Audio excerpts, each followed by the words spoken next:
نحمدہ ونصلی علی رسولہ الکریم، اما بعد فاعوذ باللہ من الشیطان الرجیم، بسم اللہ الرحمن الرحیم۔ قال اللہ تبارک و تعالی: هو الذی ارسل رسولہ بالہدی ودین الحق لیظہرہ علی الدین کلہ وکفی باللہ شہیدا۔ وقال تعالی: اتل ما اوحی الیک من الکتاب واقم الصلاۃ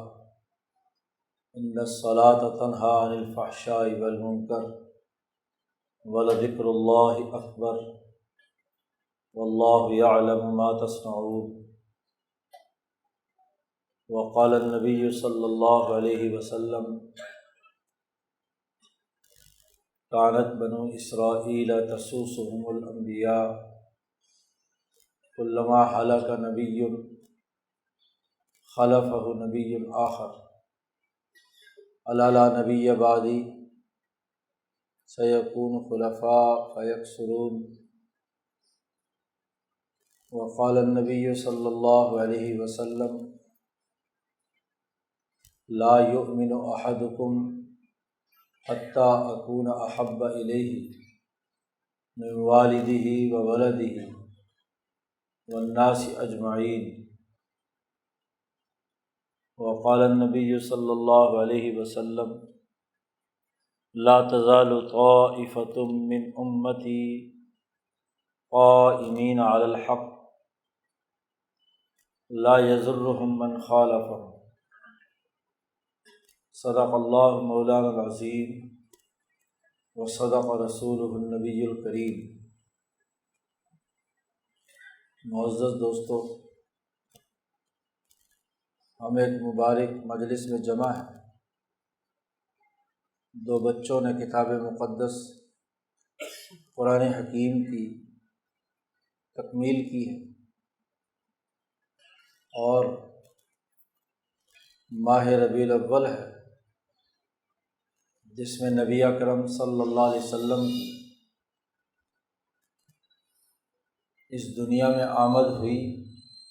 اور اس دنیا سے تشریف لے گئے۔ آپ صلی اللہ علیہ وسلم کی ذات گرامی کے ساتھ اس مہینے کو ایک خاص مناسبت حاصل ہے،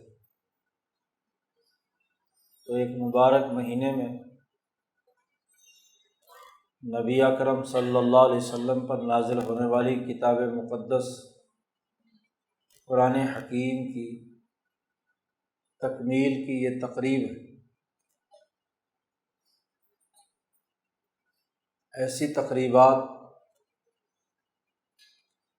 انتہائی مبارک اس حوالے سے ہوتی ہیں کہ جب سچے لوگوں کا ذکر کسی مجلس میں کیا جاتا ہے تو اللہ کی رحمت اس مجلس کے تمام افراد پر نازل ہوتی ہے۔ صالحین کے ذکر سے اللہ کی طرف سے انوارات نازل ہوتے ہیں، اور خاص طور پر جس مجلس میں ذکر اللہ کا اہتمام بھی ہو تو فرشتے اسے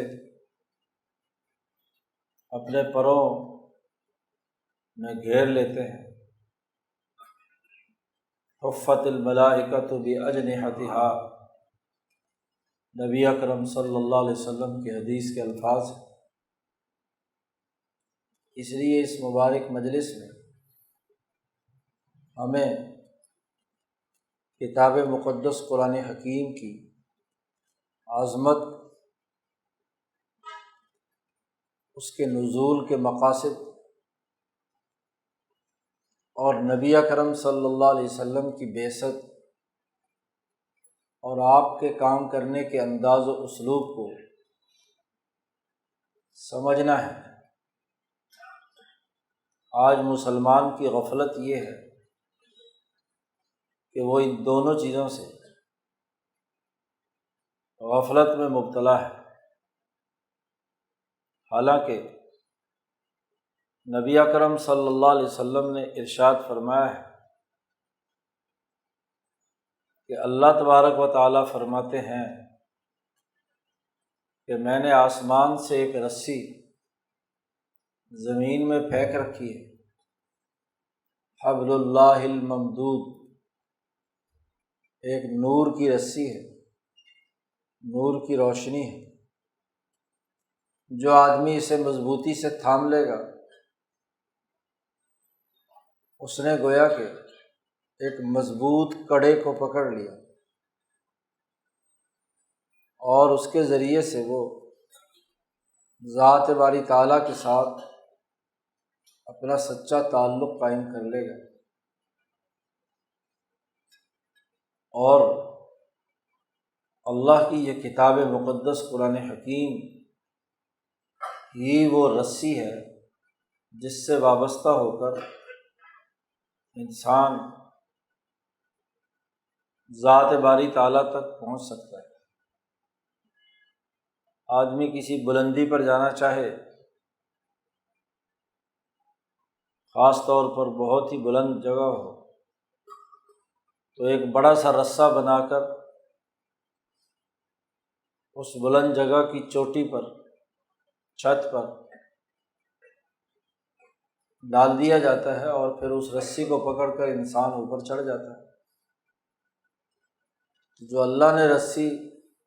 آسمان سے نیچے لٹکائی ہوئی ہے، نور کی، روشنی کی، ہدایت کی، اس کو مضبوطی سے پکڑ کر انسان کی روح ترقیات کی منازل کیوں طے نہیں کرے گی، جبکہ یہ روح آئی بھی اللہ پاک کے پاس سے، اللہ کے حکم سے ہر انسان کی روح آسمان سے ہی نیچے اتری ہے، اور اسے دوبارہ واپس وہاں جانا ہے، تو جانے کے لیے ایک سہارا چاہیے، ایک طاقت اور قوت چاہیے۔ وہ طاقت و قوت کتاب مقدس قرآن حکیم کی ہے۔ پھر رسول اللہ صلی اللہ علیہ وسلم نے ارشاد فرمایا کہ یاد رکھو، میرے بعد تم کبھی گمراہ نہیں ہوگے اگر تم کتاب اللہ کو اور میری تربیت یافتہ جماعت کو مضبوطی سے تھامے رکھو۔ دو چیزیں تم مضبوطی سے پکڑے رکھو گے تو کبھی گمراہ نہیں ہوگے، ادھر ادھر نہیں بھٹکو گے۔ یہ آیت مبارکہ جو تلاوت کی گئی ہے، اس میں ایک طرف تو رسول اللہ صلی اللہ علیہ وسلم کی بعثت کا مقصد بیان کیا گیا ہے، اور دوسری آیت مبارکہ میں کتاب مقدس قرآن حکیم کے ساتھ سچا تعلق قائم کرنے کے حوالے سے رسول اللہ صلی اللہ علیہ وسلم کو حکم دیا گیا ہے کہ اتل ما اوحی الیک من الکتاب، اے محمد صلی اللہ علیہ وسلم آپ ان کے سامنے کتاب اللہ، اللہ کی اس کتاب میں سے جو باتیں آپ پر وحی کی گئی ہیں ان کی تلاوت کیجیے۔ تلاوت کتاب مقدس ایک مستقل عمل ہے۔ انسانیت کے لیے جو نور اور روشنی اس کتاب کے ذریعے سے ہمیں عنایت کی گئی ہے، اس کی تلاوت سے انسان کا دل روشن ہوتا ہے، اور روشنی جب روشنیوں میں آپس میں باہم مکس ہو جائے تو روشنی کئی گنا بڑھ جاتی ہے۔ انسان کی روح بھی ایک نور ہے۔ امام شاہ ولی اللہ فرماتے ہیں کہ روح کی بنیادی حقیقت یہی ہے کہ وہ ایک نورانی نقطہ ہے، ناقابل تقسیم اکائی ہے۔ جب انسان صدق دل کے ساتھ اللہ کے انوارات پر مشتمل اس کتاب مقدس کی صحیح تلفظ کے ساتھ تلاوت کرتا ہے تو گویا کہ نور کے ایک بہت ہی گہرے سمندر میں اپنی روح کو داخل کرتا ہے، اور اس کے ذریعے سے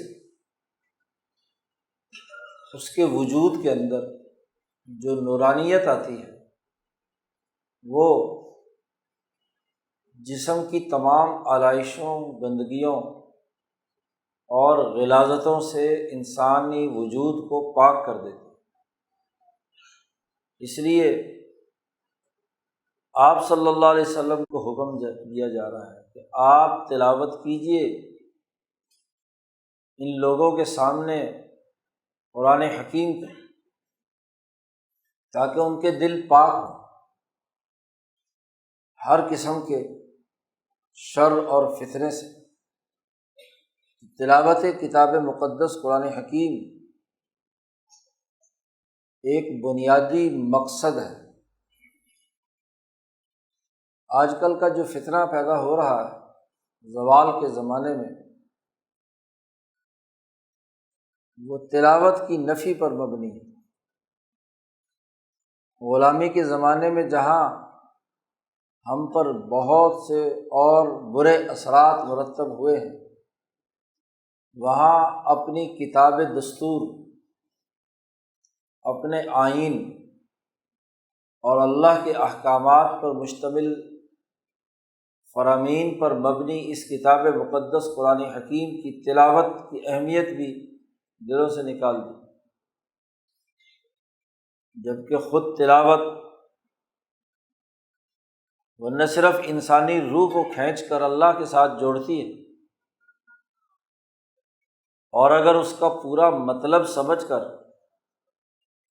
اس کے حوالے سے اپنی ذمہ داریوں کو پورا کرنے کے لیے کردار ادا کیا جائے تو پھر تو نور علی نور ہے، اگلا مرحلہ ہے۔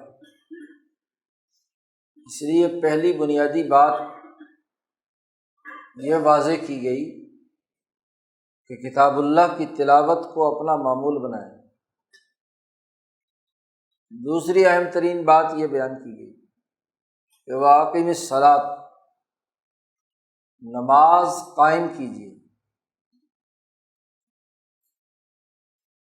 اللہ کے سامنے تمہاری کیفیت دعا کی ہو، اخبات کی ہو، عجز و انکساری کی ہو، غفلت کی نہ ہو، اللہ کے احکامات کی پاسداری کی ہو۔ امام شاہ ولی اللہ فرماتے ہیں کہ نماز ایک ایسی جامع عبادت ہے، ایسا معجون مرکب ہے کہ جو آدمی اس کو صدق دل سے ادا کرتا ہے تو اس نماز میں تمام عبادات شامل ہو جاتی ہیں۔ نماز میں کھانا پینا ممنوع ہے تو نماز کی حالت میں گویا کہ روزہ بھی ہے، نماز میں قبلے کی طرف رخ کیا جاتا ہے تو گویا کہ حج کی کیفیت بھی ہے کہ آپ نے اپنا رخ بیت اللہ الحرام کی طرف کر لیا۔ اس کے اندر نبی اکرم صلی اللہ علیہ وسلم کے سکھائے ہوئے طریقہ کار کے مطابق نماز پڑھنا لازمی ہے۔ دعا محض اپنی ذات سے اور اپنے الفاظ میں نہیں، بلکہ جن الفاظ میں اور جس وضاحت کے ساتھ رسول اللہ صلی اللہ علیہ وسلم نے ہمیں سکھائی ہے اس کے مطابق ادا کرنا ضروری ہے۔ تو گویا کہ رسول اللہ صلی اللہ علیہ وسلم کی اطاعت بھی ہے۔ آپ صلی اللہ علیہ وسلم نے فرمایا صلو کما رأیتمونی اصلی، تم ایسے نماز پڑھو جیسے تم نے مجھے نماز پڑھتے دیکھا ہے۔ اپنے خود ساختہ طریقے پر نماز نہیں ہوتی۔ پھر جماعت کے ساتھ نماز ادا کرنے کا حکم دیا ہے، اور اجتماع عام سب سے بڑا حج کے موقع پر ہوتا ہے۔ تو گویا کہ محلے کی مسجد میں جماعت وہ بھی ایک اجتماعیت ہے، اور جماعت کے اثرات یہ ہیں کہ جتنے بھی لوگ صدق دل کے ساتھ اس جماعت میں کلام الہی پڑھتے ہیں اور اللہ کے ساتھ اپنے ربط اور تعلق کو قائم کرتے ہیں، تو ہر ایک کے سینے میں گویا کہ نورانی روشنی پیدا ہوتی ہے، اور روشنیوں کی قطار اور صف بندی ایک عجب منظر پیدا کرتی ہے۔ کسی بھی اجتماع میں بہت سے چراغ اور بہت سے بلب جل رہے ہوں تو ان کی جگمگاہٹ سے وہ پورا بقعہ نور کا منظر پیش کرتا ہے، تو گویا کہ جماعت کی اجتماعیت وہ بھی قائم ہو گئی۔ پھر نماز کی عبادت میں پاکیزگی ہے، طہارت ہے، اس کے لیے وسائل خرچ کرنے پڑتے ہیں، پاک کپڑا ہو، پاک جگہ ہو، خود پاکی اختیار کیے ہوئے ہو، تو گویا کہ مال بھی خرچ کرنا پڑتا ہے۔ تو نماز میں زکوٰۃ بھی ہے، روزہ بھی ہے، حج بھی ہے، تلاوت قرآن حکیم بھی ہے، اللہ کا ذکر بھی ہے، تمام چیزیں جمع ہو گئیں۔ جماعت بھی ہے، اجتماعیت بھی ہے،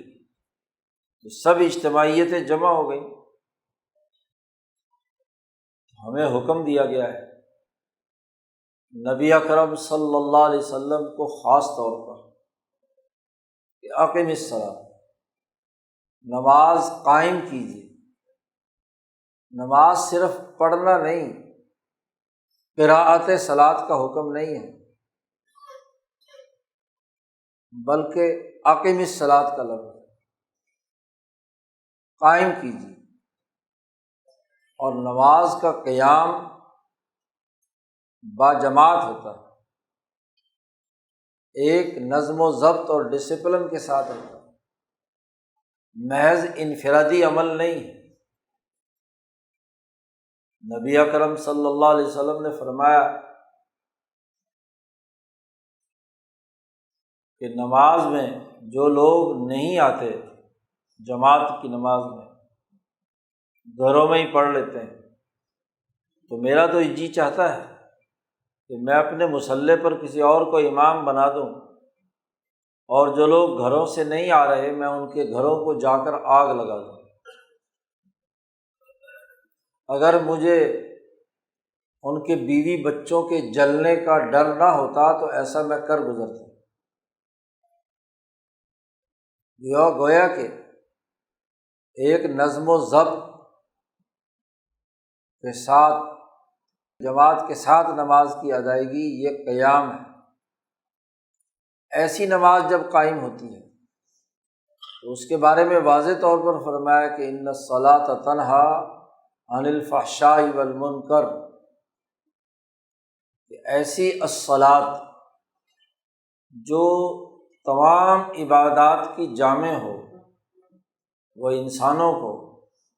ہر قسم کی برائی سے اور منکرات سے روکتی ہے۔ دو لفظ استعمال کیے ہیں، الفحشاء اور المنکر۔ فحشاء اور منکر کا بڑا گہرا تعلق ایک دوسرے کے ساتھ ہے۔ منکرات اسے کہتے ہیں کہ جس کی برائی پر تمام لوگوں کا اتفاق ہے، تمام اقوام کا، تمام مذاہب کا، تمام انسانوں کا۔ مثلاً جھوٹ بولنا تمام معاشروں میں ناجائز ہے۔ دنیا کا کوئی بنایا ہوا نظام ہو، یا دین کی اساس پر کوئی مذہب و ملت قائم ہو، کسی میں بھی یہ جائز نہیں ہے کہ آپ دوسرے آدمی سے جھوٹ بولیں۔ کوئی مذہب، کوئی نظام، کوئی سسٹم، کوئی قوم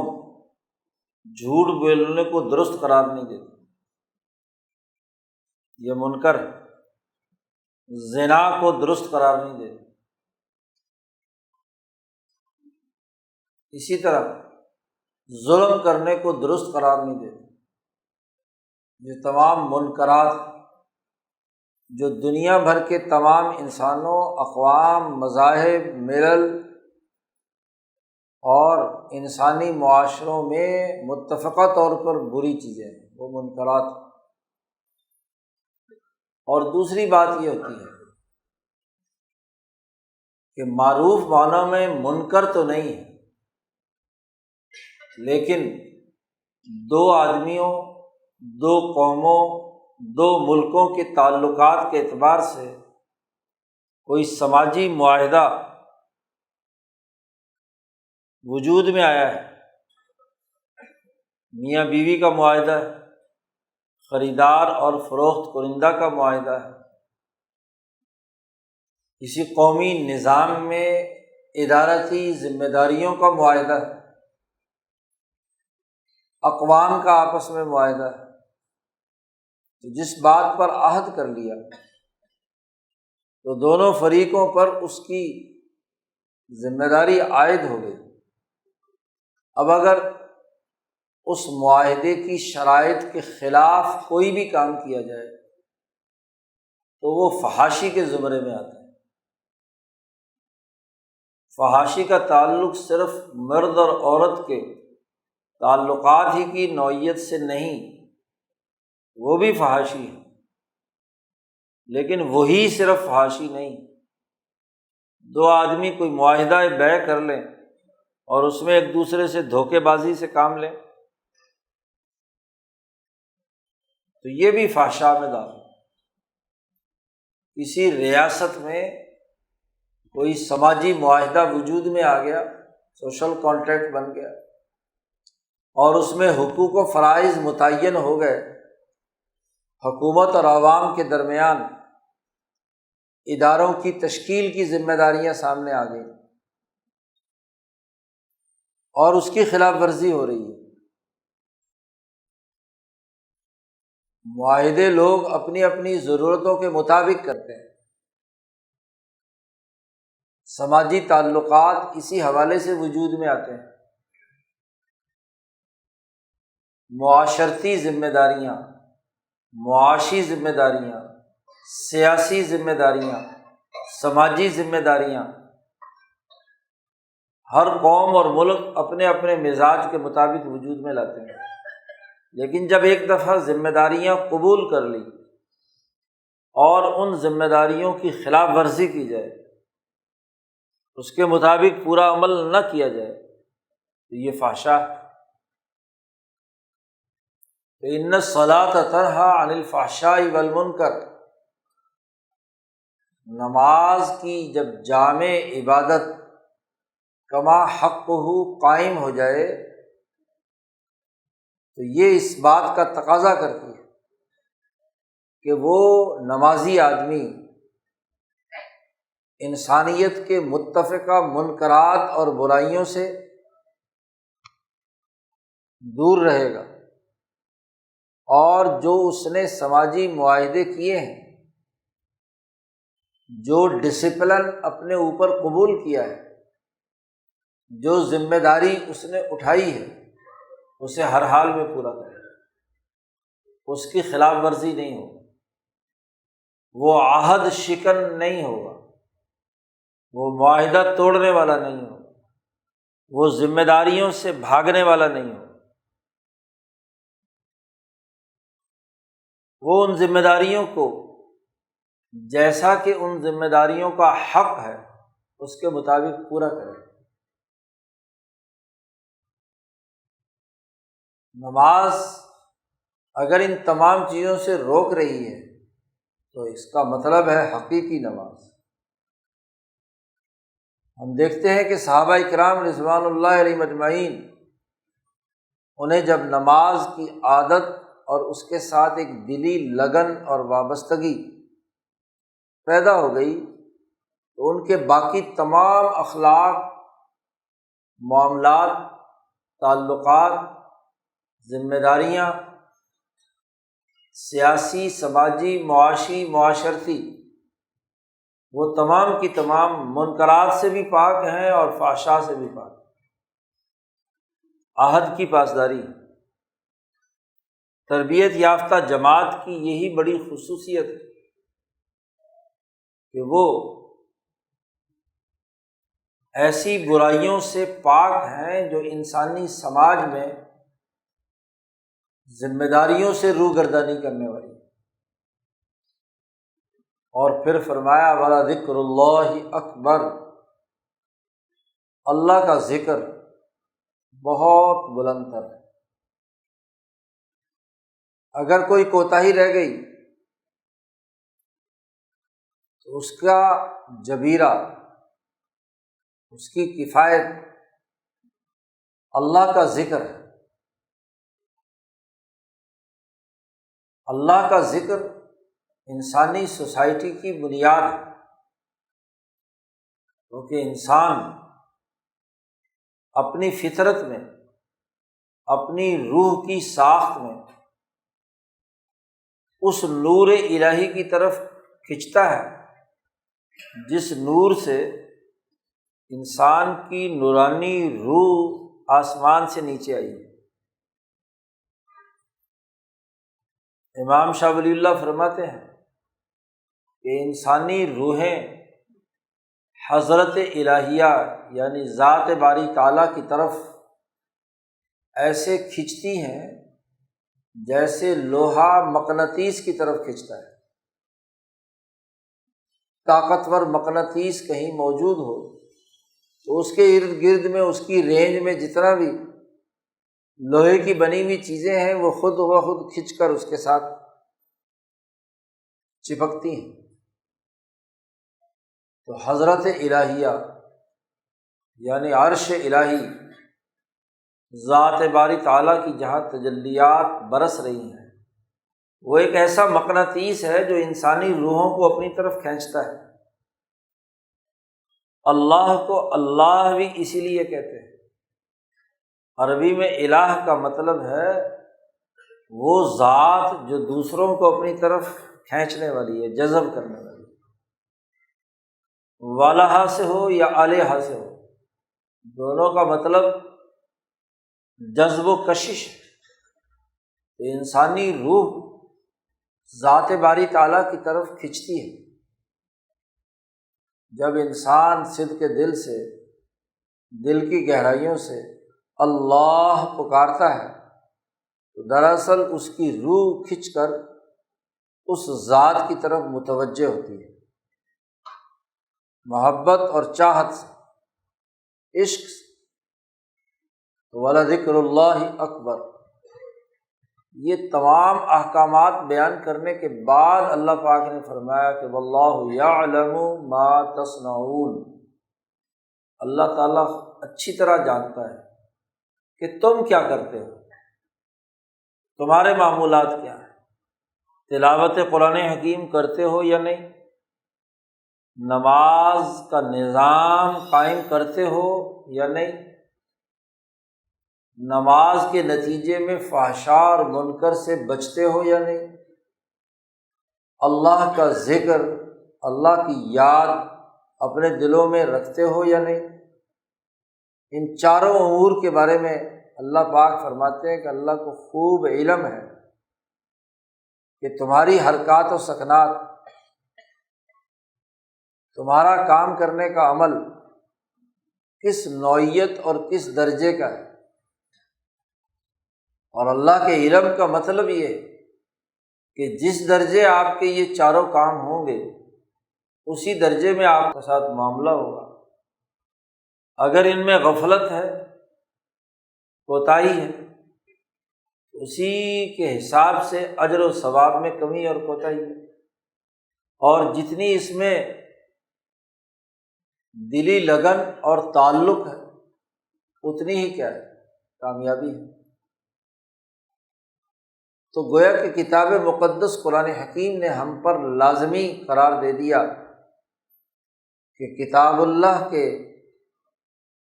تلاوت سے لے کر اللہ کے ذکر کی سربلندی تک یہ تمام اعمال ذمہ داری سے پورے کیے جائیں۔ مدارس اور مکاتب کا بنیادی مقصد تلاوت قرآن حکیم کو پوری تصحیح، صحیح مخارج اور صحیح تجوید کے ساتھ پڑھنا پڑھانا رہا۔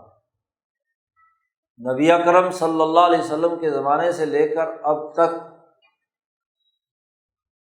دین اسلام کی تعلیمات میں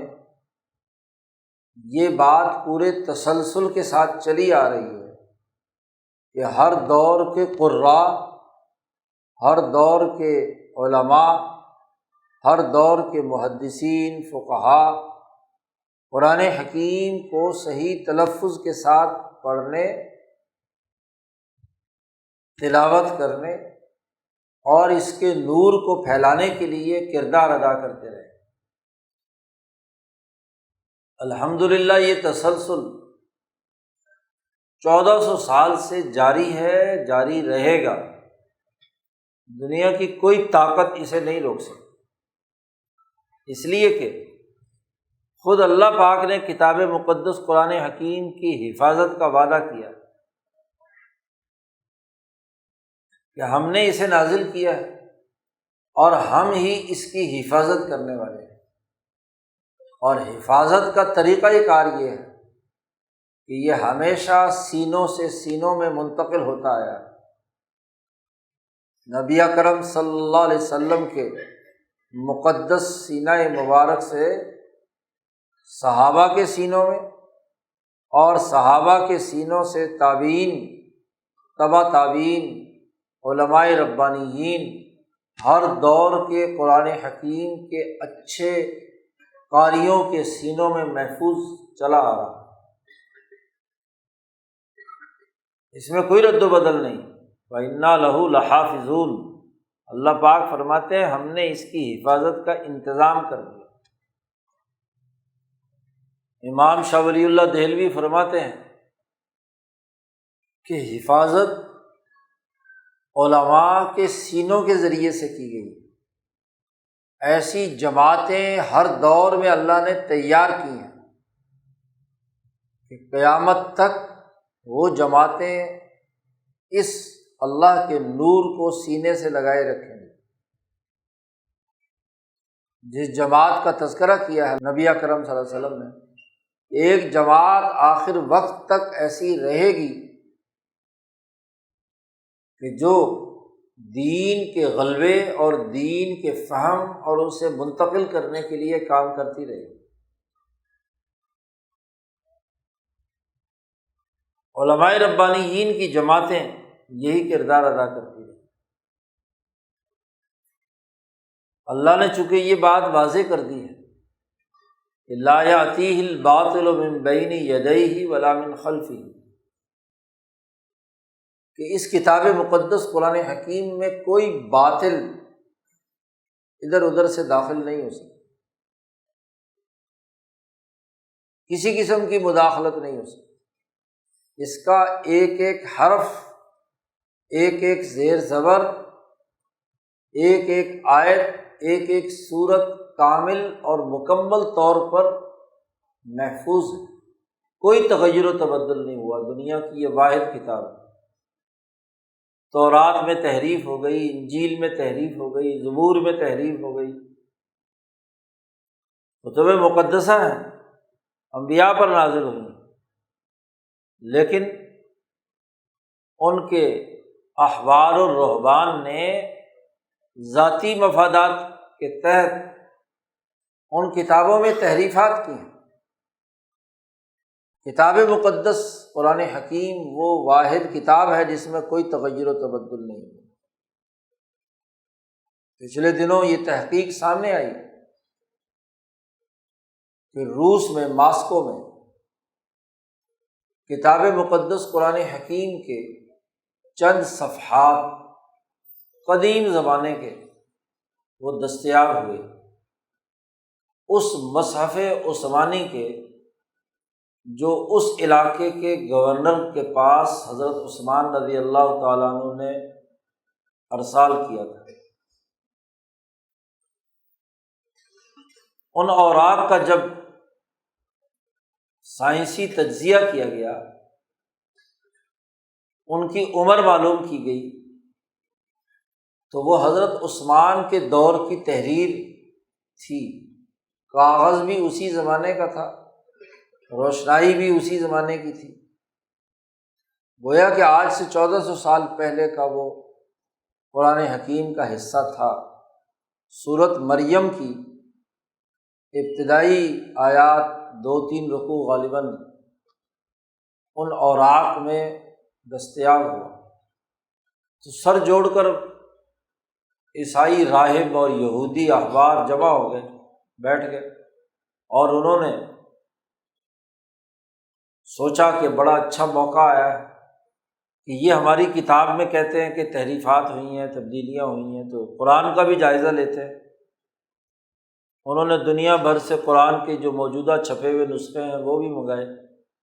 اور وہ جو اس 2-3 ورق میں جو 2-3 رکوع تھے وہاں نکال کر تمام نسخوں کو دیکھا کہ آج سے 1400 سال پہلے اس صورت میں جو آیت، اس کی زیر زبر، اس کی ساخت، جو الفاظ لکھے گئے ہیں، کیا آج بھی وہی ہیں یا کوئی تبدیلی آ گئی؟ بڑا طویل عرصہ ہے، 1400 سال۔ تو جب جائزہ لیا تو ایک حرف کا بھی فرق نہیں تھا، جو حضرت عثمان رضی اللہ تعالیٰ عنہ کے زمانے میں لکھا گیا قرآن حکیم آج بھی وہی لکھا ہوا، کوئی اس میں سر منہ انحراف نظر نہیں آیا۔ یہی اس کے کلام الہی ہونے کی حقانیت کی بڑی دلیل ہے۔ تو یہ جامع کتاب محفوظ چلی آ رہی ہے، سینوں سے سینوں میں منتقل ہوتی آ رہی ہے۔ مدارس اور مکاتب کا بنیادی کام قرآن حکیم کی اس تلاوت کو محفوظ اور صحیح طریقہ کار کے مطابق اگلی نسلوں کو منتقل کرنا ہے۔ یہی وجہ ہے کہ چھوٹا بچہ بھی جب پوری توجہ سے یاد کرتا ہے تو پورا قرآن حکیم اس کے سینے میں محفوظ ہو جاتا ہے، اس کی حفاظت ہو جاتی ہے۔ کاغذ پر سے تو مٹایا جا سکتا ہے، کاغذ کو خدا نخواستہ جلایا جا سکتا ہے، کوئی نقصان پہنچایا جا سکتا ہے، لیکن سینوں میں سے کھرچ کے تو باہر نہیں نکالا جا سکتا۔ تو یہ قرآن حکیم کا دل پر نقش ہو جانا، دماغ پر اس کی چھاپ لگ جانا، یہ وہ اہم ترین تسلسل ہے جو دین اسلام کی خصوصیت ہے۔ اس لیے قرآن حکیم کی عظمت کو دل میں رکھ کر اس کی تلاوت کو معمول بنانا اور اس کے ذریعے سے اپنے دلوں اور اپنے وجود کو منور کرنا، یہ ایک مسلمان کا فریضہ ہے۔ اس لیے کتاب مقدس قرآن حکیم کو نماز میں پڑھنے کا حکم دیا گیا، دعاؤں میں، تلاوت کے ذریعے سے، حفظ کے ذریعے سے، ناظرہ کے ذریعے سے، جیسے بھی ممکن ہو قرآن حکیم کے ساتھ مسلمان کا تعلق جوڑنا چاہیے۔ اس بر عظیم پاک و ہند میں قرآن حکیم کی تعلیم کو عام کرنے میں حضرت الامام شاہ ولی اللہ دہلوی اور ان کے سلسلے کے بزرگوں کا بڑا اہم اور بنیادی کردار ہے۔ ہمارے رائے پوری سلسلے کے بانی حضرت شاہ عبد الرحیم رائے پوری رحمۃ اللہ علیہ نے گاؤں گاؤں، بستی بستی، علاقہ علاقہ مکاتب قائم کیے، مدارس بنائے، کہ صحیح تلفظ کے ساتھ قرآن حکیم پڑھنا، اس کا سمجھنا، اس کے مطابق جد وجہد اور زندگی بسر کرنا، اس کا سلیقہ پیدا ہو جائے۔ کیوں کہ جب انگریز سامراج کا اس بر عظیم پاک و ہند پر غلبہ ہوا اور انگریزوں نے گھر گھر یہ مہم چلائی کہ جس کے گھر میں جو کتاب بھی موجود ہے وہ کتاب ہمیں لا کر دے، اور اس زمانے میں بہت زیادہ پیسے اس پر بطور انعام کے رکھے گئے۔ پنجاب یونیورسٹی لاہور سے ایک تحقیقی کتاب چھپی ہے کہ انگریز کی آمد سے پہلے پنجاب میں جو نظام تعلیم تھا اس کے حوالے سے حقائق جمع کیے گئے، مدارس اور مکاتب کے نظام کا جائزہ لیا گیا۔ تو انگریزوں نے ایک جرمن پروفیسر اس کو بلایا اور 10,000 پاؤنڈ پر اس کی ذمہ داری لگائی، تنخواہ دی ماہانہ کی۔ اس زمانے کا 10,000 لاکھوں کروڑوں۔ اس وقت چونکہ لاہور پر پنجاب پر قبضہ ہوا تھا اور پنجاب پر قبضے کا تعلق یہ تورخم تک، خیبر پختونخوا بھی پنجاب کے اندر شامل تھا رنجیت سنگھ کے زمانے سے۔ اس پورے علاقے میں جہالت پیدا کرنے کے لیے تم کتنے سال لوگے؟ اس نے بات تو کی 50 سال کی، لیکن 20-25 سال میں ہی جاہل بنا دیا۔ اس نے کیا کام کیا کہ جس کے گھر میں جو کتاب، رسالہ، کوئی بھی چیز ہے وہ لائے، اس کو بھاری انعام دے کر روانہ کیا جائے گا۔ پہلے غربت پیدا کی، لوٹ مار کے ذریعے سے لوگ کھانے پینے کو محتاج ہو گئے، روٹی ان کے پاس نہیں تھی، اور ادھر سے حکومت نے اعلان کر دیا کہ جس کے گھر میں کوئی کتاب، کوئی رسالہ، کوئی قاعدہ، کوئی بھی پڑھنے لکھنے کی چیز ہے وہ لائے اور اتنے پیسے لے جائے۔ اب بھوکا مرتا ہوا بندہ پہلے کیا ہے، روٹی روزی کا بندوبست کرے گا نا، تو لوگوں نے دھڑا دھڑ کتابیں جمع کر دی۔ دوسرا اعلان یہ تھا کہ جس کے پاس کوئی بھی ہتھیار ہے، یہاں عام طور پر رواج تھا کہ مسلمان تلوار رکھتے تھے اور سکھ کرپان رکھتے تھے، پنجاب میں زیادہ تر یہی دو تھے، تو ان سے ہتھیار بھی لے لیے۔ اب غربت کے مارے جان بچائیں یا ہتھیار رکھیں، تو وہ تلواریں اور کرپانیں جمع کر لی اور ان کے بدلے میں ان کو پیسے دے کر فارغ کر دیا۔ تو باقاعدہ ایک پورے ہندوستان میں مہم چلائی گئی، خاص طور پر کتاب مقدس قرآن حکیم اور اس کو سمجھنے سمجھانے والے قاعدے اور تعلیمات پر مشتمل کتابیں کہ وہ لے کر تلف کی جائے۔ تو اس کے نتیجے میں ان کا اپنی کتاب سے تعلق ختم ہو جائے گا، تو ان کو جیسے چاہے مرضی گمراہ کر دو۔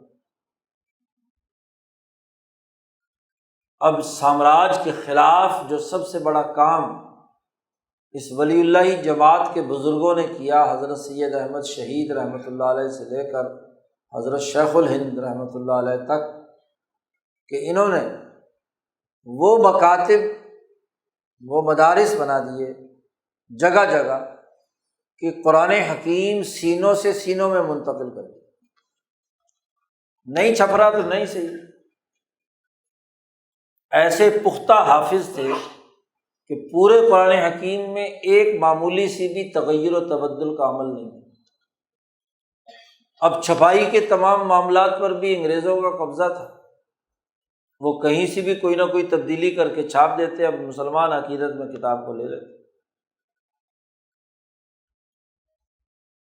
اور یہ واقعہ امرتسر میں پیش آیا کہ حضرت شاہ عبد القادر صاحب رائے پوری رحمۃ اللہ علیہ کے والد گرامی حافظ احمد صاحب جو کاشتکاری کرتے تھے سرگودا کے علاقے میں،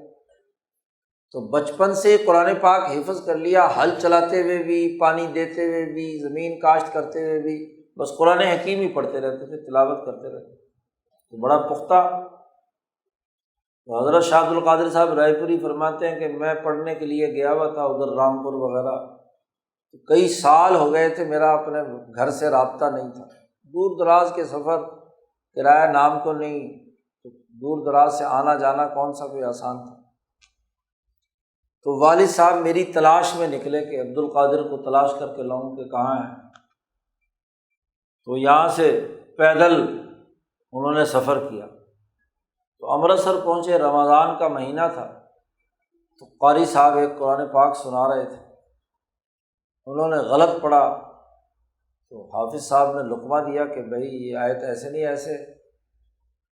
لیکن قاری صاحب نے وہ لقمہ نہیں لیا جو نماز پڑھا رہے، 2-3 دفعہ حافظ احمد صاحب نے لقمہ دیا لیکن وہ نہیں اس نے لیا، حتیٰ کہ لقمہ دینے والا چونکہ بار بار دے رہا تھا، تو ایسے وقت میں قاریوں کو غصہ آ جاتا ہے نا کہ یہ پیچھے سے مجھے کیوں تنگ کر رہا ہے، میں تو صحیح پڑھ رہا ہوں۔ اس نے نماز توڑی اور اس نے کہا کون نیا آدمی آیا جو مجھے تنگ کر رہا ہے،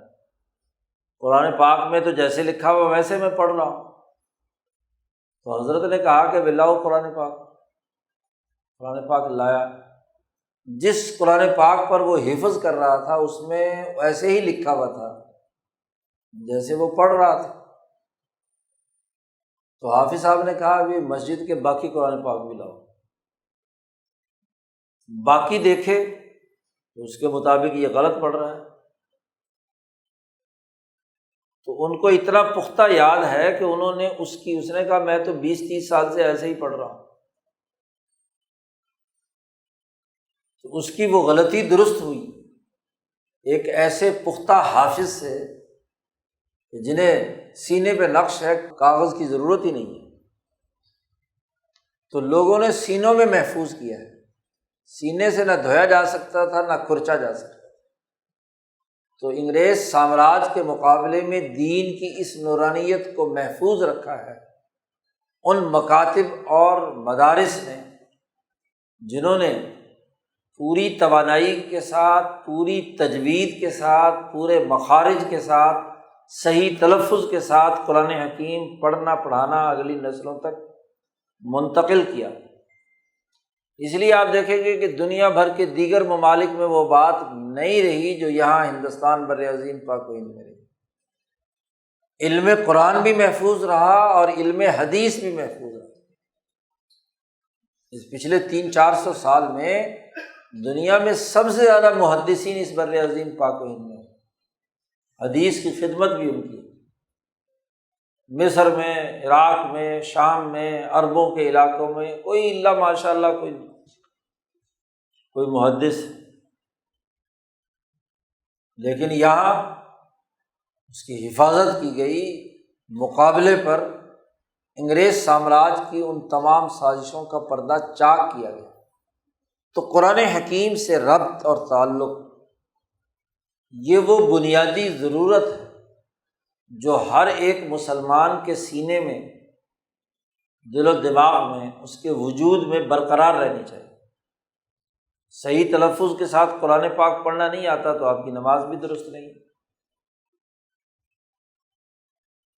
آپ کے ایمان میں بھی خلل ہے۔ تو کامل بات یہی ہے کہ قرآن حکیم سے سچی نسبت اور تعلق قائم ہو، تاکہ آدمی اس رسی کو پکڑ کر ذات باری تعالیٰ کی طرف اس نورانی سیڑھی پر چڑھ سکے جو اللہ تک پہنچانے والی ہے۔ ایک بات۔ دوسری بات، اس کتاب مقدس قرآن حکیم پر عمل درآمد کا سب سے پہلا نمونہ وہ حضرت محمد مصطفیٰ صلی اللہ علیہ وسلم کی ذات گرامی ہے۔ حضرت عائشہ صدیقہ رضی اللہ تعالیٰ عنہ سے پوچھا گیا کہ نبی اکرم صلی اللہ علیہ وسلم کے اخلاق کیسے تھے، آپ کی سیرت کیسی تھی؟ تو انہوں نے فرمایا کان خلقہ القرآن، آپ کے اخلاق قرآن تھے، یعنی اگر چلتا پھرتا قرآن دیکھنا ہو تو حضرت محمد مصطفیٰ صلی اللہ علیہ وسلم کو دیکھو۔ اس سے بڑھ کر آپ صلی اللہ علیہ وسلم کی سیرت کی تصویر کشی اور کسی لفظ سے ممکن نہیں۔ گویا کہ نبوت ملنے سے کیا بلکہ بچپن سے ہی آپ صلی اللہ علیہ وسلم کی سیرت کے تمام پہلو کتاب مقدس قرآن حکیم کے احکامات کے مطابق زندگی بسر کرنے کے لیے تھی، اور خود قرآن حکیم نے اس کی گواہی دی کہ رسول اللہ صلی اللہ علیہ وسلم کو اللہ نے اس لیے بھیجا ہے، هو الذی ارسل رسولہ بالہدی ودین الحق، ہدایت اور دین حق دے کر کہ آپ اس ہدایت کو، اس دین حق کو تمام باطل ادیان پر غالب کر دیں، لیظہرہ علی الدین کلہ۔ دین کہتے ہیں سسٹم کو، نظام کو، جزا و سزا کے نظام کو، اعمال کے حساب و کتاب کو۔ دال یا نون، دایانہ مادہ عربی زبان میں جہاں بھی آتا ہے وہ عملوں کی جزا و سزا سے تعلق رکھتا ہے، خواہ وہ دین قرض کی صورت میں ہو یا دین نظام کی صورت میں ہو، مدیون مقروض کی شکل میں ہو، دائن قرض کرنے والے کی طرف سے ہو، اس کے لیے لفظ استعمال کیا جاتا ہے۔ تو دین سسٹم کو کہتے ہیں، اور سسٹم دو طرح کے ہوتے ہیں، ایک حقائق پر مبنی انسانیت کے حقوق کے تحفظ کرنے والا، اور ایک وہ سسٹم جو دین الباطل جسے کہا، یعنی وہ نظام جو حقوق انسانیت کو پامال کرنے والا ہے۔ انسانیت دشمن ہے جس کی حقیقت کچھ نہیں ہے، جو شرک، کفر، ظلم، بد اخلاقی اور منکرات اور فحاشی کے طور طریقے سکھاتا ہے، وہ باطل۔ تو دین باطل پر دین حق کو غالب کرنا آپ کی رسالت کا بنیادی ہدف اور مقصد ہے۔ چنانچہ ہم دیکھتے ہیں کہ رسول اللہ صلی اللہ علیہ وسلم کی آمد سے پہلے جہالت، ظلم، ناانصافی کا جو نظام موجود تھا، آپ صلی اللہ علیہ وسلم نے 23 سالہ دور نبوی کی جدوجہد کے نتیجے میں تمام باطل ادیان کو مغلوب کر کے دین حق کو غالب کر دکھایا۔ 23 سال کی مختصر دور میں ایک انقلاب برپا کر دیا، تبدیلی پیدا کر دی۔ آپ صلی اللہ علیہ وسلم دنیا میں آئے تو ابو جہل کا جہالت، ظلم، ناانصافی اور منکرات پر مبنی نظام مکہ مکرمہ میں تھا۔ قیصر و کسریٰ کا نظام ایک طرف ایران و توران میں اور دوسری طرف مغربی ممالک میں باطل سسٹم موجود تھا، جس کی اساس فحشاء اور منکرات پر تھی، معاہدات ظالمانہ، معاملات منکرات پر مبنی، متفقہ طور پر بری بات باقاعدہ سسٹمائز ہو گئی، دین کے طور پر وجود میں آ گئی، دین باطل۔ نبی اکرم صلی اللہ علیہ وسلم کی رسالت اور آپ کی جدوجہد کے نتیجے میں تمام ادیان باطلہ ختم ہو گئے، نظام توڑ دیے گئے، اور اس کی جگہ پر دین حق غالب آ گیا، اس کو غلبہ نصیب ہوا۔ اس کے لیے آپ صلی اللہ علیہ وسلم نے مسلسل 23 سال جو جدوجہد اور کوشش کی، اسے سمجھنا بھی آج کی ضرورت ہے۔ وجہ یہ ہے کہ آج وہی کیفیت پیدا ہو گئی جو کیسر و کسریٰ کے زمانے میں تھی۔ اس وقت دنیا پر 2 سپر طاقتوں کا قبضہ تھا۔ مغرب میں رومۃ الکبریٰ کی حکمرانی قیصریت کی صورت میں قائم تھی، اور مشرق میں کسریٰ ایران کی حکمرانی تمام مشرقی ممالک پر تھی۔ دونوں اپنے مفادات کی وجہ سے تو ایک دوسرے سے ٹکراتے تھے، لیکن دونوں باطل تھے، ظالم تھے، انسان دشمن تھے، شرک اور کفر میں مبتلا تھے، انسانی حقوق توڑتے تھے۔ تو نبی اکرم صلی اللہ علیہ وسلم پر جب کتاب مقدس قرآن حکیم نازل ہوئی تو آپ کو یہ ہدف دیا گیا کہ آپ کی رسالت کا بنیادی مقصد ان نظاموں کو توڑنا ہے، مکے کے اس نظام کو۔ اس کے بارے میں اللہ نے کہا فَقُطِعَ دَابِرُ الْقَوْمِ الَّذِينَ ظَلَمُوا، ظالم قوم کی جڑ کاٹ کر رکھ دی گئی۔ تو ظالموں کی جڑ کاٹنا یہ آپ کی سیرت کا بنیادی مقصد۔ آپ صلی اللہ علیہ وسلم نے ارشاد فرمایا کہ ہلاک کسریٰ فلا کسریٰ بعدہ وہلاک قیصر فلا قیصر بعدہ۔ کسریٰ ہلاک ہوگا، اس کے بعد دنیا میں کوئی کسریٰ اس پورے علاقے پر مسلط نہیں ہوگا جو مشرقی ممالک سے تعلق رکھتا ہے۔ لا کسریٰ بعدہ، اس ٹائٹل کا کوئی ظالم نہیں آئے گا۔ 1200 سال تک کوئی کسریٰ پیدا نہیں ہوا۔ ایسے ہلاک قیصر فلا قیصر بعدہ، قیصر ہلاک ہوگا، اور اس کے بعد صحابہ سے کہا کہ لَتُفْتَحُنَّ كُنُوزَهُمَا، تم ان دونوں بڑی طاقتوں کے خزانے فتح کرو گے، ان ظالم حکمرانوں اور سرمایہ داروں سے چھین لو گے، اور ان سے چھین کر انہی علاقوں کے دنیا بھر کے مظلوموں کی مدد کرو گے، جن سے انہوں نے دولت لوٹی ہے ان کو واپس دو گے، ان کے حقوق کا تحفظ کرو گے۔ عمر فاروق رضی اللہ تعالیٰ عنہ نے جب ایران فتح کیا تو وہاں کاشتکاری ہوتی تھی۔ سواد عراق جو کوئی 60,000 مربع میل کے پر پھیلا ہوا تھا، سواد عراق سرسبز و شاداب زمین تھی، اتنی فصلیں اگتی تھیں کہ دور تک فصلیں ہی فصلیں، اتنی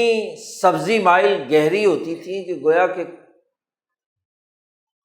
سیاہی سیاہی کو سواد کہتے ہیں۔ باقی صحرائے عرب اور ادھر ادھر کا صحرا تو بالکل سفید، اور وہاں جو ٹیکس تھا لوگوں پر وہ کل پیداوار کا 60-70% کسریٰ ایران چھین کر لے جاتا تھا۔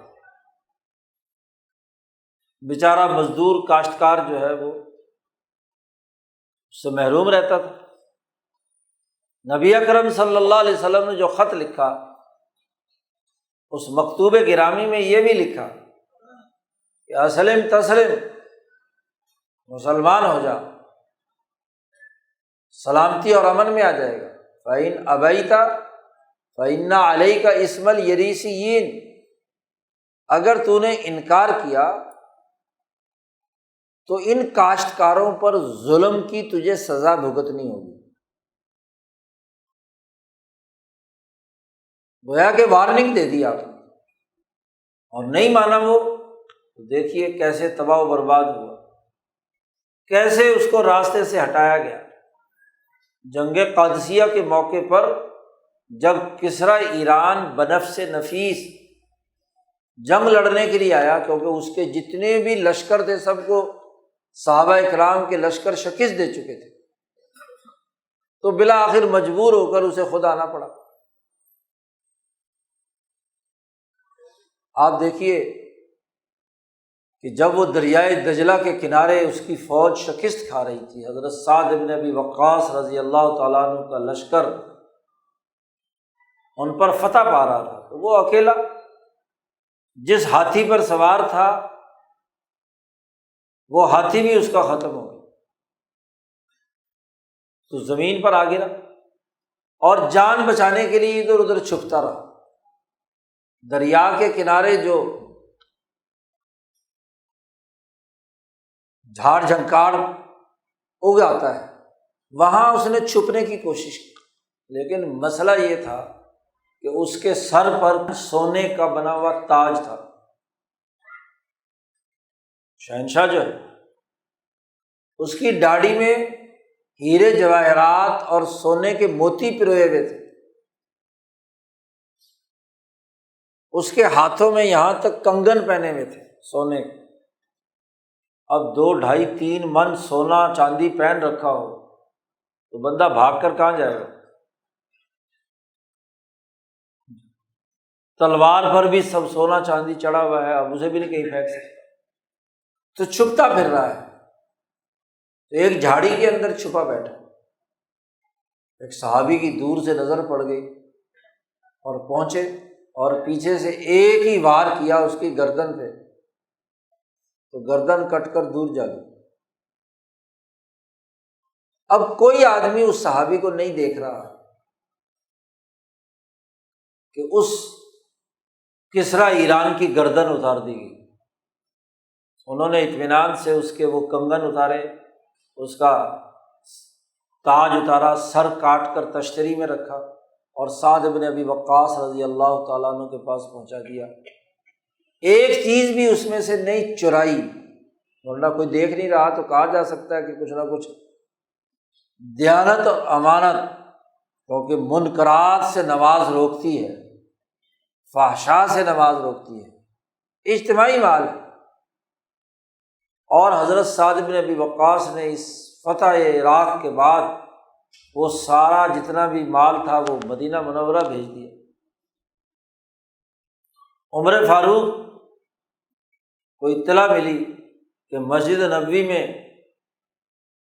پوری مسجد نبوی کا صحن سونے چاندی اور ہیرے جواہرات سے بھر گیا، اور خاص طور پر کسریٰ ایران کے کنگن، اس کا تاج اور اس کی، تو عمر فاروق رضی اللہ تعالیٰ عنہ صبح کے وقت جب اس ڈھیر کے قریب آئے تو زار و قطار رونے لگے۔ حضرت عباس رضی اللہ تعالیٰ عنہ جو چچا ہیں حضور صلی اللہ علیہ وسلم کے، انہوں نے کہا عمر فاروق یہ وقت تو خوشی منانے کا ہے اور آپ رو رہے ہیں۔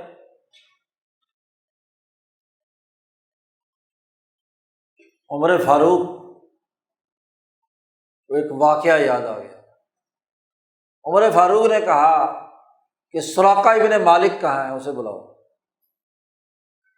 سراقہ بن مالک وہ آدمی ہے جو چھوٹے سے قد کے، کالے کلوٹے سے، جسم بھی پتلا، ہاتھ بھی پتلے سے تھے، اور یہ وہی آدمی ہے کہ جب رسول اللہ صلی اللہ علیہ وسلم ہجرت کر کے مکہ مکرمہ سے مدینہ آ رہے تھے تو مکے والوں نے انعام مقرر کیا تھا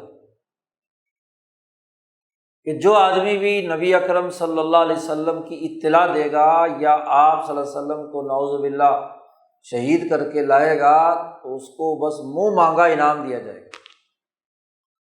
تو یہ بھی اسی لالچ میں حضور صلی اللہ علیہ وسلم کی تلاش میں سرگرداں تھے۔ آخر آپ صلی اللہ علیہ وسلم جب غار ثور سے نکل کر مدینے کی طرف روانہ ہوئے تو ان کی نظر پڑ گئی، یہ گھوڑا دوڑاتے ہوئے پیچھے نبی اکرم صلی اللہ علیہ وسلم کے پیچھے جب قریب پہنچے تو گھوڑے نے ٹھوکر کھائی اور یہ گر گئے۔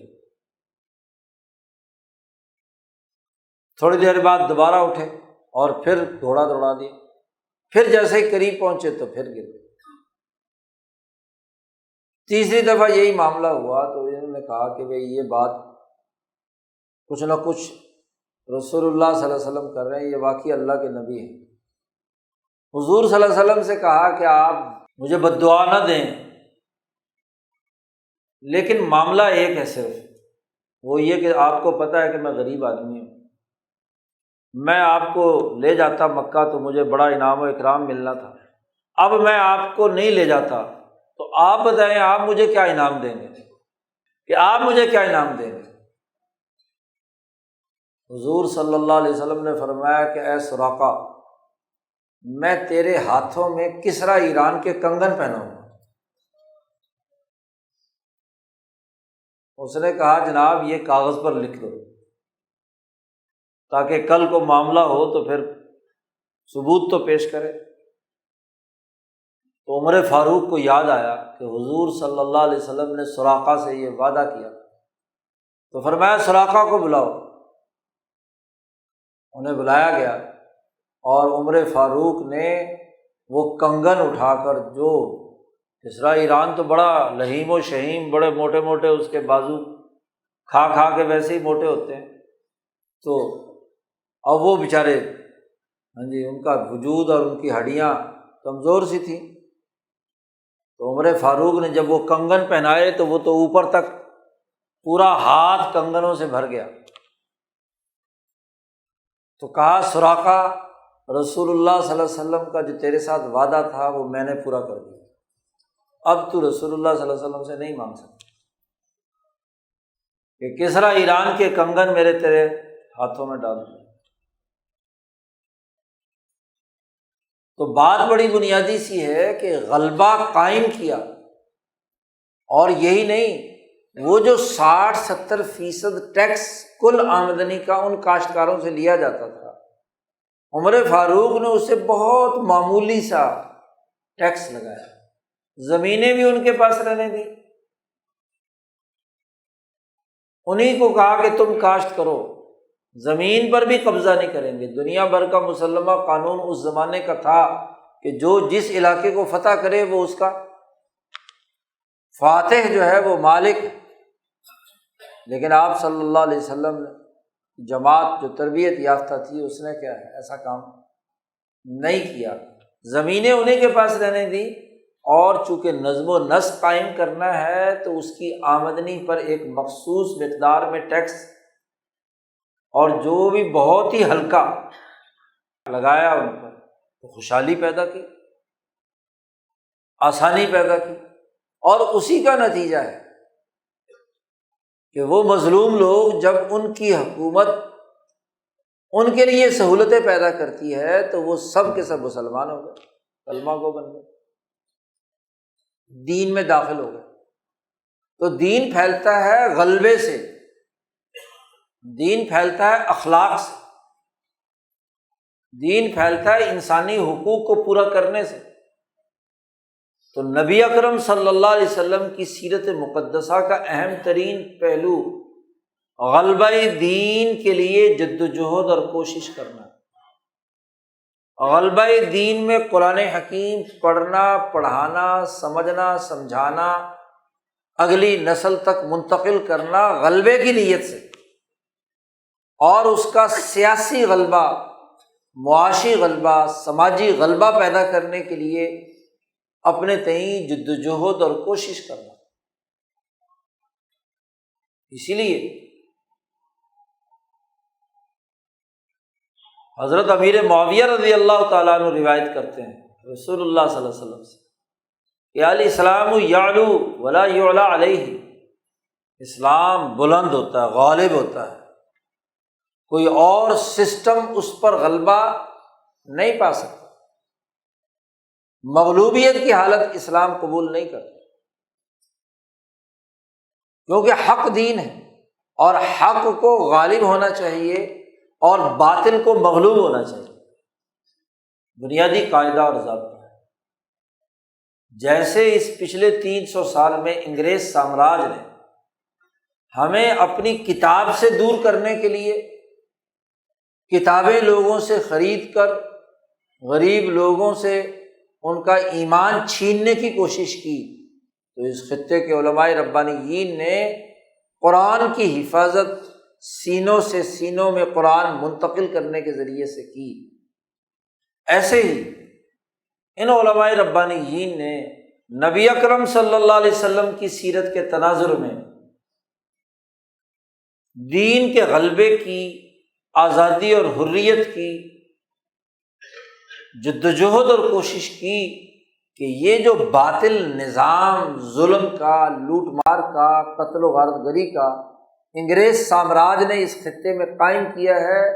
اس کو مغلوب کیا جائے اور اس کے مقابلے میں دین حق کی تعلیمات کے غلبے کے لیے سامراج کی آنکھوں میں آنکھیں ڈال کر کردار ادا کیا۔ تو حضرت امام شاہ ولی اللہ دہلوی سے لے کر حضرت شیخ الہند رحمۃ اللہ علیہ تک ان اکابر اولیاء اللہ علماء ربانیین کی جدوجہد کا یہ دوسرا اہم ترین پہلو بھی سیرت نبویہ کا عکاس ہے کہ غلبہ دین کے لیے آزادی اور حریت کی جنگ لڑی، اس خطے کی مظلوم اقوام کو ظلم سے نکالنے کے لیے قربانیاں دی، جدوجہد اور کوشش کی، اور اس راستے میں جو تکلیفیں برداشت کیں اس سے ان کا جو مقام بلند ہوا۔ آج اس خطے کا کوئی مسلم یا غیر مسلم ایسا نہیں جو حضرت شیخ الہند رحمۃ اللہ علیہ کو خراج تحسین نہ پیش کرتا، ان کی عظمت کو سلام نہ کرتا۔ یہی نہیں بلکہ دنیا بھر کے حریت پسند، آزادی پسند۔ ابھی پچھلے دنوں جاپان سے ایک صاحب آئے تھے اور وہ دنیا میں کام کر رہے ہیں، بر عظیم پاک و ہند کی ان جیلوں پہ جن جیلوں میں انگریزوں نے مظالم ڈھائے اور حریت پسندوں کو قید رکھا گیا، ان پر اذیتیں اور تکلیفیں انہوں نے، تو ہندوستان کا بھی اس جاپانی نے سفر کیا، تو یہاں بھی آیا 1857 میں، خاص طور پر جو جزیرہ انڈمان ہے جس میں بہت سے علماء اور بالخصوص جو یہاں کے حکمران بادشاہوں کے خاندان کے لوگ ہیں، ان پر ظلم کے پہاڑ ڈھائے گئے، اس پر وہ تحقیق اور ریسرچ کر رہا تھا۔ تو حضرت شیخ الہند کا تذکرہ بھی ہوا، انہوں نے بھی مالٹا کی جیل میں قربانیاں دی ہیں، جدوجہد اور کوشش کی۔ عرب صحافیوں نے اس پر کتابیں لکھی، مصر کے صحافیوں نے جو اس وقت وہاں بھی قید تھے اس زمانے کی۔ ابھی حال ہی میں حضرت شیخ الہند رحمۃ اللہ علیہ کی وہ تصویر دستیاب ہوئی ہے جو مالٹا کی جیل میں قیدیوں کے لیے لازمی تھا کہ ان کی تصویریں کھینچی جائیں۔ حضرت مدنی نے نقش حیات میں لکھا ہے کہ ہم جب جیل میں داخل ہمیں کیا گیا تو ہماری سب کی تصویریں لی گئی تھیں، تو وہ کسی کے پاس محفوظ نہیں تھی۔ تو 1921 میں ایک مصری صحافی بھی اس وقت مالٹا کی جیل میں تھا، تو اس نے اس جیل کے تمام لوگوں کی تصویریں جمع کی ہوئی تھیں، حالات جمع کیے ہوئے ہیں، اس کے بیرکوں کا تذکرہ ہے۔ تو مالٹا کی جیل کا پورا منظرنامہ اس نے اپنی کوئی تقریباً 150-200 صفحے کی عربی میں لکھی ہوئی کتاب ہے، تو اس میں حضرت شیخ الہند کی وہ تصویر چھپی ہے۔ تو قربانیاں دی ہیں انہوں نے آزادی اور حریت۔ شیخ الہند مولانا محمود حسن وہ عظیم شخصیت ہے جو دارالعلوم دیوبند کے پہلے شاگرد، قرآن حکیم کی تلاوت، نماز کے قیام، اللہ کے ذکر کی بلندی، غلبہ دین کی جدوجہد، آزادی اور حریت کے لیے قربانی، اور دین کو دنیا میں غالب کرنے کی جرأت اور ہمت۔ اور اگر تصویر سے دیکھو تو حضرت شیخ الہند کا وجود بڑا منحنی سا، چھوٹے سے کرتے ہیں، چھوٹا سا مختصر سا جسم ہے، لیکن جرأت اور دلیری اور بہادری یہ ہے کہ انگریز سامراج کے خلاف اتنی جدوجہد اور کوشش، اتنا مقابلہ کہ انگریز کہتے ہیں لگتا ہمارے خلاف ان کے پورے وجود میں بارود بھرا ہوا ہے۔ آزادی اور حریت کے لیے کردار ادا کرنا، نمونے کی شخصیت۔ مالٹا کی جیل میں قید رہتے ہوئے قرآن حکیم کا ترجمہ مکمل کیا، 5-6 پاروں کی تفسیر لکھی۔ ابھی وہ مکمل نہیں ہوئی تھی کہ رہائی ہو گئی، باقی تفسیر پوری نہیں ہوئی، لیکن ترجمے کی تکمیل کے بعد حضرت شیخ الہند رحمۃ اللہ علیہ نے قرآن حکیم کے بعد جو سب سے صحیح ترین کتاب بخاری شریف ہے، اس کے ابواب کی تفہیم پر ایک لاجواب کتاب لکھی، کتاب الابواب والتراجم۔ امام بخاری اپنی کتاب کو کس ترتیب، کن مقاصد، کن اغراض کے تحت امام بخاری نے یہ کتاب مرتب کی۔ تو جیل کی تنہائیوں میں بیٹھ کر علم کا کام بھی ہے اور غلبے کے لیے جد و جہد بھی ہے، اور اپنی جماعت جو وہاں جیل میں بھی ان کے ساتھ تھی، 4 آدمی، حضرت مولانا سید حسین احمد مدنی رحمۃ اللہ علیہ وغیرہ، مولانا عزیر گل رحمۃ اللہ علیہ جیسے لوگ، ان کی تربیت کی کہ واپس جب آئے اور حضرت شیخ الہند دنیا سے رخصت ہوئے تو جانشین شیخ الہند بن کر حضرت مدنی نے پورے بر عظیم پاک و ہند میں آزادی اور حریت کا غلغلہ بلند کیا۔ کراچی جیل میں 1.5-2 سال گزارنے سے لے کر 1947 تک کتنی مرتبہ جیلوں کی مصیبتیں برداشت کی، پورے ہندوستان میں سفر کر کے آزادی اور حریت کا ڈنکا بجایا، قرآن حکیم کی تعلیم کے مکاتب قائم کیے۔ کہ دراصل جس مجلس میں ہم ہیں یہ قرآن حکیم کے اعزاز میں ہے اور نبی اکرم صلی اللہ علیہ وسلم کی سیرت کے اعزاز میں، تو ہمیں ان دونوں پہلوؤں کو سامنے رکھنا ہے۔ ایک مسلمان کی حیثیت سے ہمارا کتاب مقدس قرآن حکیم سے سچا تعلق قائم ہو، اور نبی اکرم صلی اللہ علیہ وسلم کی سیرت کا وہ اہم ترین پہلو جسے خود قرآن نے 3 جگہ پر،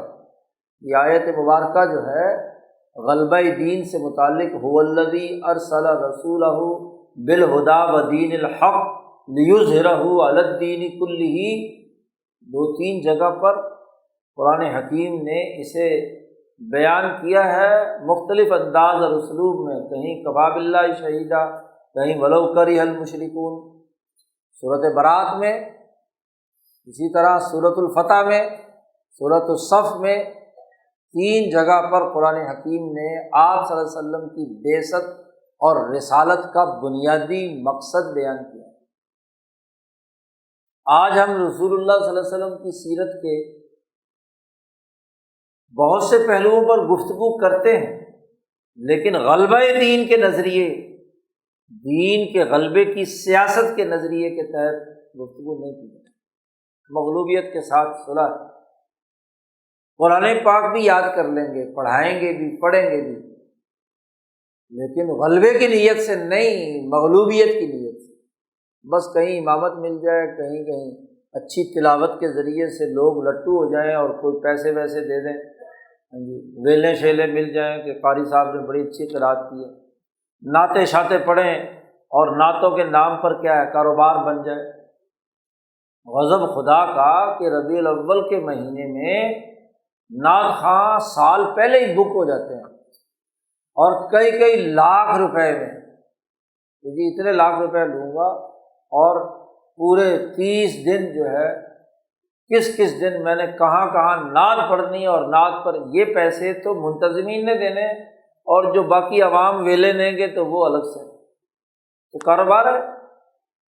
غلبہ دین کا نظریہ۔ قرآن حکیم کی تلاوت کا معاوضہ وصول کیا جاتا ہے، حالانکہ قرآن حکیم قابل فروخت نہیں ہے۔ حضرت شاہ عبد الرحیم صاحب رائے پوری رحمۃ اللہ علیہ فرماتے ہیں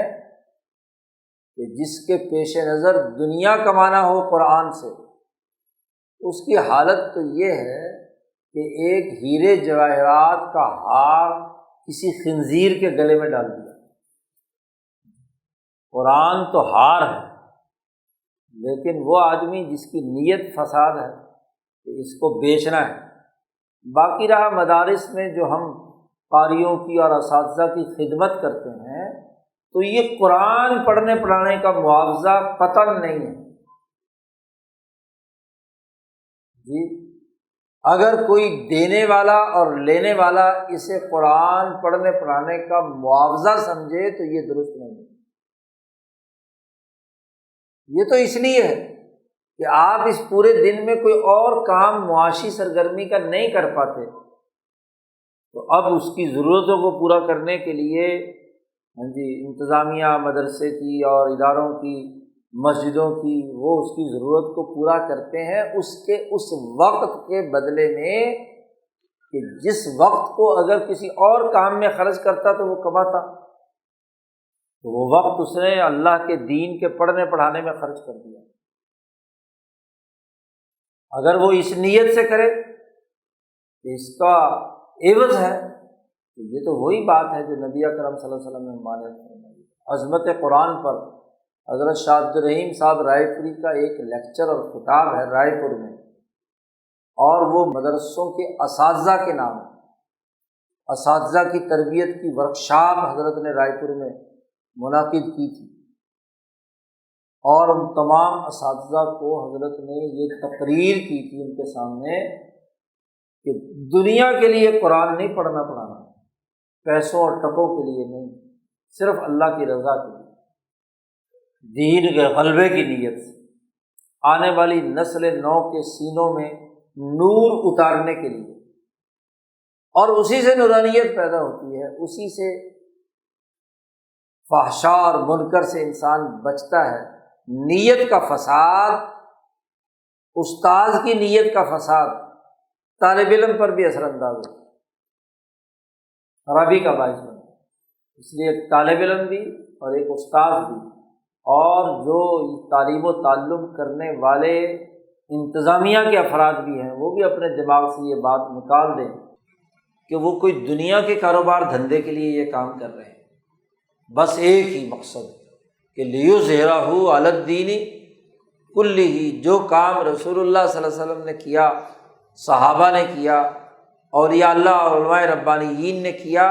ہم وہ کام کر رہے ہیں ایسے زوال کے زمانے میں جہاں اس کتاب مقدس کے پڑھنے پڑھانے کو پس پش ڈال دیا گیا، نظر انداز کر دیا گیا، اس کے مقاصد اور اہداف کو چھوڑ دیا گیا ہے۔ تو یہ مقاصد و اہداف کے ساتھ ہم پڑھیں پڑھائیں گے تو یقیناً نبی اکرم صلی اللہ علیہ وسلم کی ذات گرامی کا فیض بھی ہمیں ملے گا، اور قرآن حکیم کے انوارات اور برکات بھی ہمارے وجود کا حصہ ہوں گے۔ دنیا میں بھی اس کا فائدہ ہے، ربنا آتنا فی الدنیا حسنہ بھی ہے، اور وفی الآخرۃ حسنہ بھی ہے۔ اور اگر نیت میں کھوٹ ہے، دنیا داری ہے، پیسہ اور دولت کمانا ہے،